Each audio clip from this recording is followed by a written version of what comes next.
studying surveillance data for months, and there's one statistic that haunts me. Black Americans are 14% of the population, but represent over 40% of FBI domestic surveillance targets. What are they so terrified of that they've dedicated a century of resources to watching us? Listen, y'all, this is the question that keeps me up at night, because when you really dig into the numbers, when you follow the money, when you trace the timeline, it becomes crystal clear that this system has been absolutely terrified of Black Americans since day one. And I'm not talking about some paranoid conspiracy theory nonsense. I'm talking about documented, declassified, government-admitted surveillance programs that have been running for over 100 years. Let me break this down for you, because the math alone should make every American furious. We're 14% of the population. 14%, that's like one person out of every 7. But somehow, someway, we require more surveillance resources than groups that outnumber us 4-1. The budget allocations, the technology, the manpower dedicated to monitoring Black communities rivals what some countries spend on their entire defense systems. You want to tell me that makes sense? Here's what really gets me fired up.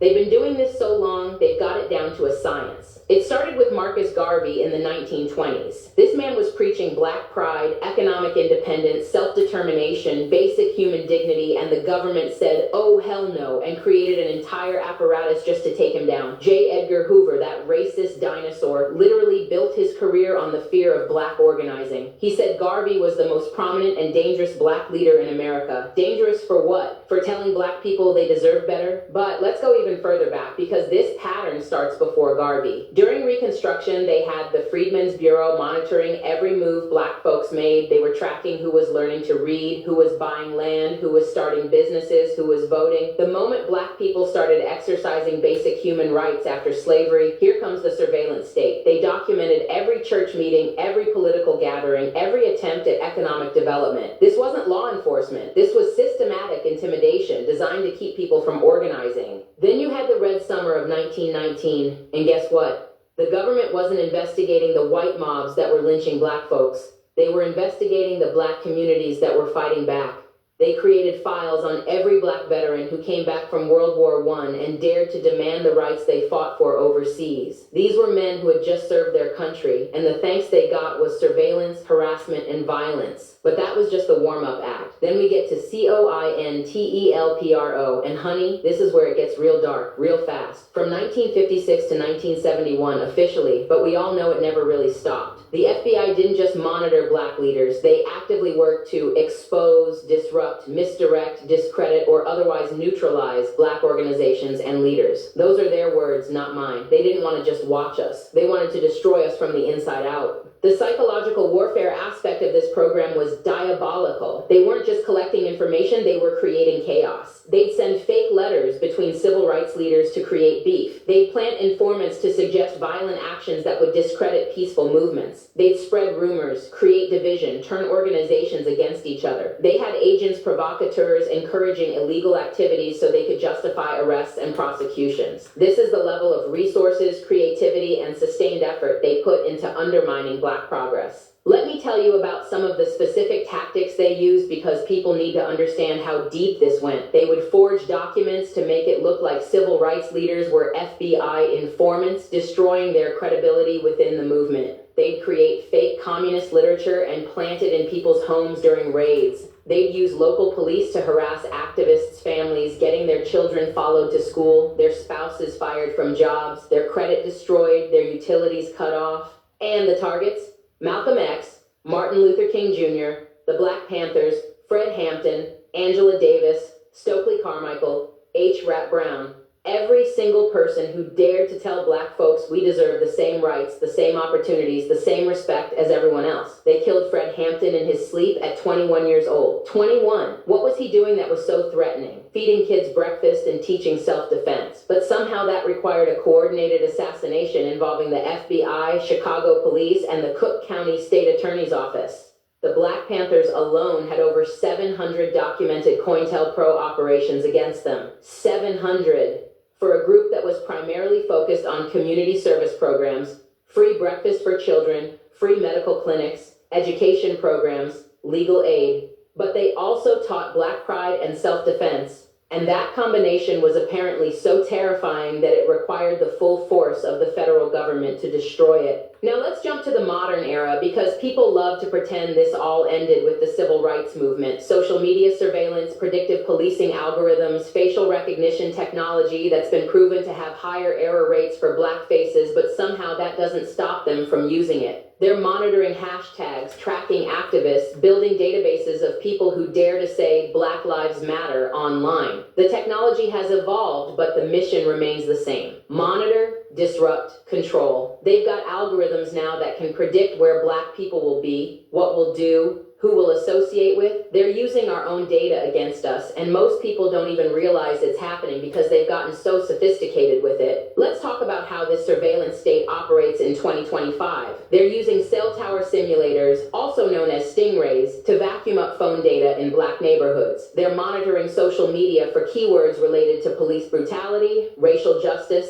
economic inequality. They've got fusion centers in every major city specifically designed to track domestic threats. And guess who always ends up on those lists? The Department of Homeland Security has been caught multiple times surveilling Black Lives Matter activists, tracking their movements, monitoring their communications, building detailed profiles of their associations. They're using license plate readers, facial recognition cameras, predictive policing software that's based on historically biased data. They're monitoring music lyrics, social media posts, protest participation. If you've ever shared a post about racial justice, liked a Black Lives Matter tweet, or attended a protest, chances are you're in a database somewhere. And here's the kicker. They're not even hiding it anymore. In 2020, during the George Floyd protests, they openly admitted to using military surveillance techniques on American citizens. They had drones over cities, they were tracking cell phones, they were using military-grade spying equipment on people exercising their constitutional right to protest. And the justification? Maintaining order. The same excuse they've been using for a century. But here's what really blows my mind. They're spending all this money, all this time, all these resources to monitor people who are asking for basic human rights. Not trying to overthrow the government, not plotting terrorist attacks, not planning invasions. We're asking for equal treatment under the law, economic opportunity, and to stop being killed by police. And somehow that requires a surveillance state? Let me put this in perspective for you. The FBI has admitted to having over 100,000 informants at any given time. If Black Americans are such a small percentage of the population, why do so many of those informants end up in our communities, our organizations, our churches, our schools? Why are they recruiting kids as young as 15 to spy on their own families and friends? But here's where it gets really interesting, and this is the part that should terrify every American, regardless of color. The techniques they perfected on black communities, they're rolling them out everywhere now. The surveillance state they built to monitor us is now monitoring everyone. We were the beta test for the police state they want to create for everybody. Every surveillance technique used on Americans today was first tested on black Americans. Mass data collection started with monitoring civil rights organizations, predictive policing, developed using crime data from over-policed black neighborhoods, social media monitoring, perfected during the Ferguson protests, facial recognition, trained primarily on black faces because we were the primary targets. We've been the laboratory for the American surveillance state, and now they're using those same tools on everyone. You want to know what they're really afraid of? They're afraid of what happens when Black Americans fully realize our economic power. We spend over $1.4 trillion annually, trillion with a T. We're the 9th largest economy in the world if you count us as our own country. When we organized boycotts in the 60s, we brought entire cities to their knees economically. The Montgomery bus boycott lasted 381 days and nearly bankrupted the bus system. Imagine what we could do with coordinated economic action today. They're afraid of what happens when we stop asking for inclusion in their system and start building our own. Every time black folks have created economic independence,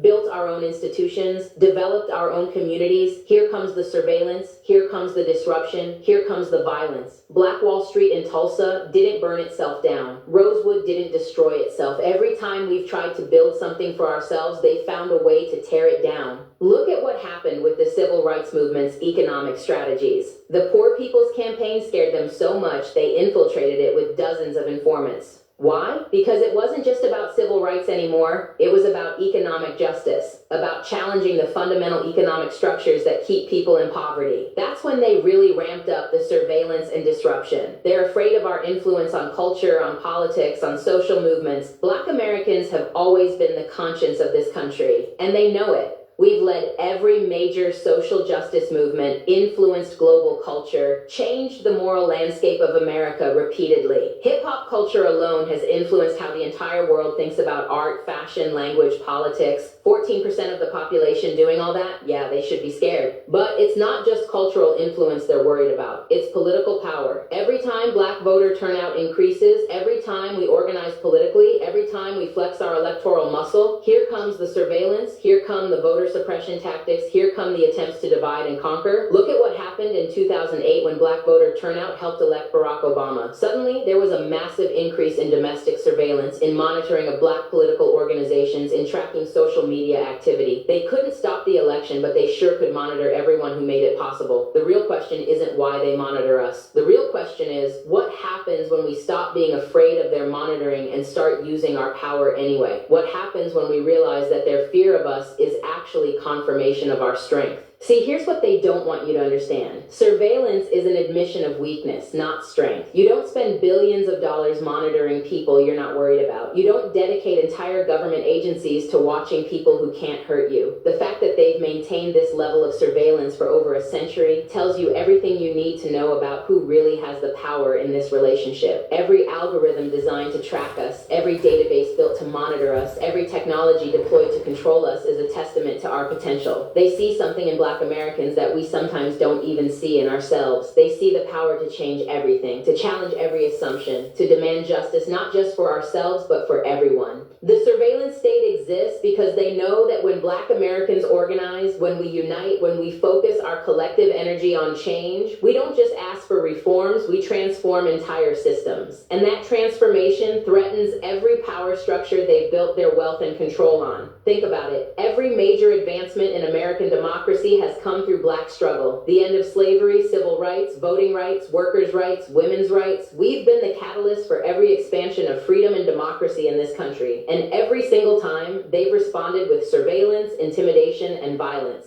And let me tell you something else that's going to blow your mind. The international scope of this surveillance. They weren't just monitoring Black Americans domestically, they were tracking our connections globally. When civil rights leaders traveled to Africa, Asia, or Europe, the CIA was right there documenting every meeting, every conversation, every relationship. They were terrified that Black Americans would connect with other liberation movements around the world, that we'd realize our struggle was part of a global fight against white supremacy and colonialism. Malcolm X's trips to Africa and the Middle East, monitored. Martin Luther King's connections with anti-apartheid leaders, documented. Paul Robeson's international performances and political speeches. The State Department revoked his passport for 8 years just to keep him from spreading ideas about racial equality internationally. They understood something that many Black Americans are just now waking up to. Our struggle for freedom in America is connected to liberation movements everywhere. This is why they freaked out when the Black Panthers started building relationships with revolutionaries in Cuba, Algeria, Vietnam, and China. Suddenly, it wasn't just about civil rights in America anymore. It was about Black Americans understanding their place in a global context of resistance to oppression. That terrified them because it meant we might start thinking bigger than just integration into their system. But let's talk about something that's happening right now in 2025 that people are sleeping on. Digital surveillance and artificial intelligence. These algorithms they're using to track us aren't neutral. They're programmed with the same biases that have always existed in American society, but now they're automated and operating at scale. Predictive policing software claims to be objective, but it's trained on decades of biased arrest data from over-policed Black communities. So the algorithm perpetuates the same discrimination, but now they can claim it's scientific and data-driven. Facial recognition technology has error rates that are 10 to 100 times higher for Black women than for white men, but police departments are still using it to identify suspects. Social media monitoring tools are specifically designed to flag keywords and phrases that are common in Black cultural expression. They're literally programming racism into machines and then using those machines to justify more surveillance and harassment. And here's what's really insidious. They're using our own creativity against us. Hip-hop lyrics are being used as evidence in court cases. Social media posts are being analyzed for gang affiliation based on nothing more than cultural references and slang. They're treating Black cultural expression as criminal activity and using it to justify surveillance and prosecution. The school-to-prison pipeline is now digitized too. They're using surveillance technology in schools that are predominantly black, claiming it's for safety. But really, it's training kids to accept constant monitoring as normal. Metal detectors, surveillance cameras, police officers in schools, digital monitoring of students' online activity. They're literally conditioning the next generation to live under surveillance. Let me break down some numbers for you that should make everyone's blood boil. The federal government spends more on domestic surveillance in 1 year than many states spend on education. They've got fusion centers in 79 cities across America, and every single one of them has black communities as a primary focus. The National Security Agency collects billions of phone calls, text messages, and internet communications every day. And guess whose communications are flagged for further analysis at disproportionate rates? Corporate surveillance is part of this too. Tech companies are collecting data on black Americans and selling it to government agencies and law enforcement. Your shopping patterns, your location data, your social media activity, your search history, it's all being packaged and sold to people who want to track and control black communities. And when you try to opt out, when you try to protect your privacy, that's treated as suspicious behavior that warrants even more surveillance. The prison system is using surveillance technology to monitor not just incarcerated people, but their families and communities too. Phone calls are recorded, visits are monitored, mail is read, and all of that data is being used to build profiles on people who have never been convicted of any crime. They're treating entire families and neighborhoods as criminal networks, based on nothing more than relationships and associations. But here's what really gets me. They're using surveillance to suppress economic development in black communities. Small businesses are being monitored for suspicious financial activity. Black-owned banks are subject to extra scrutiny. Community organizations trying to do economic development work are investigated for potential fraud. They're literally using surveillance to maintain economic inequality. And let's talk about environmental surveillance. They're monitoring black communities for illegal dumping and environmental violations. But they're not monitoring the corporations that are actually poisoning our neighborhoods. They'll spend millions tracking individuals who might be littering, but they won't investigate the chemical companies that are giving kids asthma and cancer. The surveillance state has also weaponized mental health. They're monitoring social media for signs of mental instability, but what they're really doing is criminalizing trauma responses to systemic oppression. If you post about being tired of racism, if you express anger about police violence, if you talk about feeling hopeless about the system, that gets flagged as concerning behavior that might warrant intervention. They're even surveilling our religious practices. Mosques in black communities are heavily monitored. Churches that preach liberation theology are investigated. Community centers that host political discussions are infiltrated. They're treating spiritual and community gathering as potential terrorist activity because they understand that faith and community are sources of strength and resistance.